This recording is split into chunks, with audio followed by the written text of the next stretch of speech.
Alright, hi guys, this is a little video on how to go about doing the research component for summatives 1 and 2, particularly summative 1, because I felt like that was the crux of, that was the main thing that people were sort of struggling with in a really fundamental way that was impeding them from getting good grades. And I mentioned this in the feedback on the first formative, so you can find that on the Moodle page over here. So we have the guidance for the first formative, which will be very applicable to the summative because they're very closely related. So make sure you read that, make sure you read the model answers, but then have a look at the general feedback on formative assessment 1. That's up here, pretty dense text. I haven't really formatted it yet. Histogram of the grades there. So people were doing pretty well for the most part. We had a couple of students who were absolutely killing it. But you'll see that a lot of these points really relate to just sort of not having enough meat, like not having enough content in the essay. And that's a function of not having done enough research. And I think part of the reason why people are not doing enough research is maybe because my expectations in this course are a little bit different from the expectations in your other courses. So I suspect that your other courses are much more oriented around just making sure you do the set readings and understand them really well. Whereas for me, the set readings are really kind of the third most important thing. So the lectures are the most important, the assessment is the second most important, and you want to move between those two, and then the readings are really just kind of adding a bit extra to the lecture notes so you can have a broader sense for the landscape of public policy. And once you have a sense for the landscape of public policy, I want you to go and straight away start doing your assessment. And then only come back to the readings if you're looking for a richer picture of that landscape. You need that to do your assessment, right? The assessment is really helping you to narrow down the vast array of content that this course covers into something that's manageable for you. So we are going to go through how you would do that kind of research step by step, and then hopefully that'll set people up to do really well in the summative. I will forewarn you that you'll see that there is quite a lot of research involved in writing a good summative. It's not particularly hard to do, but you're probably going to need to read 20 to 30 articles at some point. I don't think they'll be hard to find. Some of them you might really strike gold immediately, but in other cases you might have to read a few things just to understand the area a bit more. All right, so have a read of the formative, and then we're going to imagine that you have never done, you haven't started the assignment. All right, so we're going to do this for corruption. Imagine you want to write your assignment on corruption as I did for the formative. So we've now got this juicy link from the University of Warwick Library to Project Syndicate. So we have an institutional subscription. We can read as many of their articles as we want, so it's a good place to start. If you lose that link, I've put it here, Project Syndicate with the Warwick subscription. That's at the top of the Moodle page, just under the course description. So click on that bad boy, it'll take you right through here so you can see what we're working on. All right, and then now I'm interested in corruption, so like we'll just start real bog standard. Corruption. That's it, that's all we got. Corrupting the fight against corruption. All right. By Stiggles. Corruption's a war on the law, killer corruption. All right, so I can just start reading a lot of these articles. They're real nice and short, 800-word pieces on different things to do with corruption, drunk on corruption, curbing Chinese corruption. Let's keep going. Coal and corruption, India's corruption curse. Got a lot of content in here. And all these people, like a lot of them write, they're like scholars of corruption, you know? Corrupt anti-corruption campaigns, all right. So I'll be reading through that. And eventually, I might come across a particular application of corruption or a particular document about corruption that I find very useful. So you might find that as you're reading a lot of this stuff, they just keep talking about Acemoglu and Robertson. I suspect that those names will keep coming up. So you're going to check it out. All right, so these guys have done, that's not what I was expecting to come up there. All right, how to stem Ukraine's corruption. There we go, Project Syndicate. All right, so we're just reading through. And as I said, there's always these kind of links embedded in the Project Syndicate articles that take you often to either websites with more information, like in this case Transparency International, or to key texts. So this one's going to take you through to one of the most famous books ever, Why Nations Fail, The Origins of Power, Prosperity and Poverty, which talks about the role of extractive institutions and inclusive institutions, the role they play in corruption and development. Now, Why Nations Fail is really big. It's like this big, yeah? So maybe you don't have time to read that. So what you do instead is what I did for setting a reading for the course, which is that we look for extractive inclusive institutions. Oh, there we go. Journal of Central Banking Theory and Practice.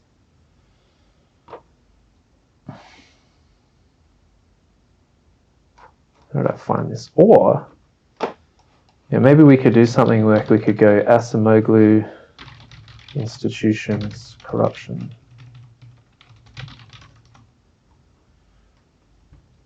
Okay, so American Economic Review, one of the top journals in economics, back from 2000. So Why Nations Fail was published in,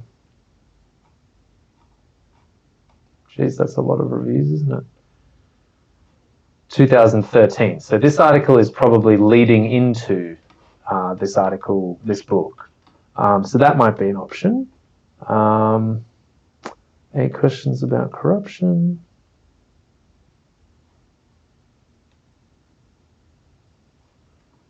How to define and measure corruption? Oh, that could be useful. So if we come across something that really just seems to hit the topics really hard, then we should definitely just open a little tab with that one on it. Okay, this could be interesting. Public Management Review, Shackling the Leviathan, Balancing State and Society Power Against Corruption. Corruption, Perception and Economic Growth. Probably not that involvement. Okay. Anyway, you might sort of, so we'll go with this one. What do we find here? Okay. Yeah, so it's about political processes, rent-seeking, lobbying, elections. That all sounds pretty relevant. Anyway, so we're going through. So what you'll do initially is you'll find some of these very high-level articles that talk about the subject in a very general way. And I think a lot of people did that quite well in the formative. So they found that article. But then they tried to write their entire piece, their entire formative essay, all 1,500 words, just using that one article, and maybe a few of the readings from the course. And that's just not going to be enough. There's not going to be enough content in there. What that article is going to help you do is identify some of the major themes in that policy challenge, right? And then you're going to have to dig out those themes one by one. So what we need to do is get ourselves a list of the different topics that we have to cover in this summative essay, right? So we don't have to worry about week 1 because there's nothing in there, right? We don't have to worry about week 6 because that's a reading week. So that leaves us with week 2. We've got conceptual framework, data, definitions, models. All right, well, so one model that we've got already, as I mentioned from Acemoglu and Robinson, we have this notion of inclusive institutions. So that might be a conceptual thing, it might be a definition that matters to us. Probably need to define what corruption is. So this might be a helpful article for that, how to define and measure corruption. So we're getting started. And then Acemoglu and Robinson, if you read this stuff, they have this model about institutions that can be quite useful, right? And then we just keep going through. So, right, next up we've got equity, fairness and distribution. So I mean corruption, you know, we have a lot of this stuff in here about, let's go back to Project Syndicate. Fighting corruption won't end poverty. Could be interesting. Let's click on that. So if we're interested in distributional issues, equity, fairness, then poverty is probably going to be a pretty big part of that story. Okay, corruption is the moth, the gangrene. Okay, we've got probably the best measure of corruption is the World Bank's Control of Corruption Indicator. So that is probably something that we can chuck into our conceptual framework, data, definitions, models, market distortions. Right? So we just want to click on that. What do we got? Okay, so you probably have to read all of this, right? That's why there is research involved. Do not download data sets or anything. You don't need to worry about that. Just tell me what this measure is. Tell me how it works. That's kind of what I'm interested in seeing, just that you can apply these course concepts out in the real world, recognize that they're there, and explain these things to me in some depth. Okay, so you would be going on like that, right? So starting with your initial research, you should stumble upon heaps of stuff, and then you've got to organize it into these weeks. But you might find that some of the weeks you're just a bit weak on. So, I don't know, you're up here, institutions is probably going to be a pretty big one if you're looking at corruption. Bureaucracy is probably going to be a pretty big one. But maybe you haven't come across a really good article or link specifically yet on the bureaucracy, public management, commissioning, and corruption. Maybe in these high-level documents you've read about it. So you read that there is a lot of problems with procurement processes being corrupt. So the way that public services are commissioned from private sector agencies, in particular how energy and these other big utilities are commissioned in developing countries, is often a highly corrupt process. It's a way for politicians to get patronage or to give favours to their mates in exchange for assistance. So you kind of have a sense that there's something going on there. Then we're going to have to go to our good old friend, Google Scholar. All right, so Google Scholar is very different from regular Google. Okay, don't use regular Google. Use Google Scholar. All right, and here we're going to type in something like corruption, procurement. Oh, that's it. So, corruption and competition in procurement. Wow, American Economic Review again. Winning. Right, I've already found good stuff. Competitive procurement with corruption. Now, I might click on this. I suspect this article is going to suck for our purposes. So you might click on something and find that it's just actually not very good. We study competitive procurement administered by a corrupt agent who is willing to manipulate his evaluation of contract proposals in exchange for bribes. So what this article is a model. Let's see if we're in here. Yeah, let's see, work. Nice. Let's log in. Go away. All right, so most of this article is probably not going to be super useful for us. So it says, we present a model with these properties. All right, so that could be useful for your week on modeling. But I suspect that as you go through, this is going to get very mathematical very quickly, because that's the sort of thing that gets published in the American Economic Review. Yeah, and this math is like just not interesting to you guys, right? So if you come across something like this, it might be useful for a reference. You might be able to write a paragraph on it, but it's probably not really the right thing. You're looking for a simpler model than this, but could be useful, right? In any case, it demonstrates how we might find stuff. But what you're looking for is something specifically on corruption. So we might want something that's more in a public administration journal. So International Journal of Industrial Organization, maybe. Public Procurement and Corruption in Bangladesh, Confronting the Challenges and Opportunities, published in the Journal of Public Administration and Policy. That sounds promising, doesn't it? There's not going to be any math in this article. All right, so here we go.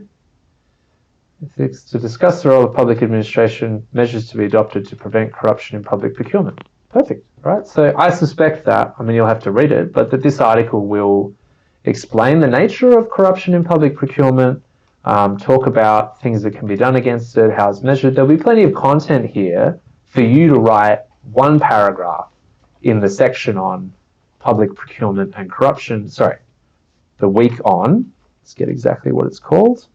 It's called the Bureaucracy, Public Management and Commissioning. Your topic is corruption. I'm sure that that article will easily fill the space you need to talk about corruption in that week, right? So we've got 10 weeks in total, 3,000 words in total to write our essay. That works out to about 300 words per section, which is approximately 2 paragraphs. So some sections will just be 1 paragraph, some will be a bit longer, whatever it might be. Try to cover everything. I doubt that. I mean, some of you will have policy challenges that really one of these weeks just isn't relevant to. Like if you're looking at something that's very legal, like sexual assault, for example, then it's probably not going to be much of an economic element to that. But there might be a rational choice element. But anyway, so there might be a case where you can just say, I really don't think this is that relevant, and you spend more time on stuff that you think is very relevant. But in any case, so we want to just keep going through each of these weeks until we think that we have something genuinely substantial to say. And the way you're going to find something substantial to say is by finding an article that's really specific to each week. Whoa, messing with my recording. And talking about that in a way that is really related to your essay. So I hope this has demonstrated kind of what I want you to do. So you see that I never opened the course readings, right? The course readings and the course lectures just help me to understand what these headings refer to. And then that will help me use my research skills, especially my good friend Google Scholar. I cannot emphasize enough how important Google Scholar is as a research tool.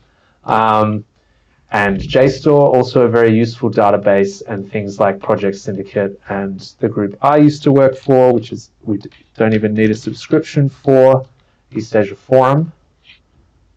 So I don't know why this is taking so long, but we'll get there soon. Yeah, so I don't know. Say I was interested in corruption, see what turns up. Probably the East Asia Forum for this assignment is there aren't as many links as there are in Project Syndicate. Yeah, we can go Vietnam's corruption icebergs, China's anti-corruption campaign. A lot of stuff in here that we can potentially talk about. So you're going to have to do some research. I really want to emphasize that. You cannot write a good article without first reading a bunch of stuff. So try starting to read now. So this is such an easy assignment to chip away at. Like each week, as you understand the content of that week, and you know what your subject is, mine's corruption, for example. We just did the demand and supply of evidence, and we did policy is politics in today's lecture.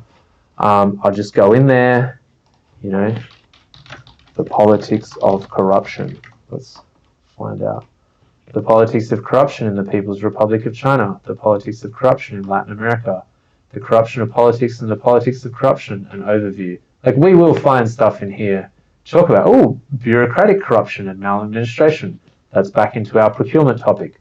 So just get these things out, start reading them, right? And you can just write that one paragraph or those 2 paragraphs that you need. And then when it comes time for the summative, then you'll have written already a bunch of stuff. It only took you like half an hour at a time, right? And I don't mind if you're not doing the course. Well, I do for the next few weeks. We really need to do the course readings. Otherwise the seminars are going to suck. So please do the course readings, but also get started on this research. All right, I hope this is helpful. If you've got any questions, of course, please email me or post it in the Moodle forum so I can answer it for everybody, but get in touch with me. But hopefully this will cover all your questions and make you very equipped to write kick-ass summative assignments. I look forward to reading them. All right, bye.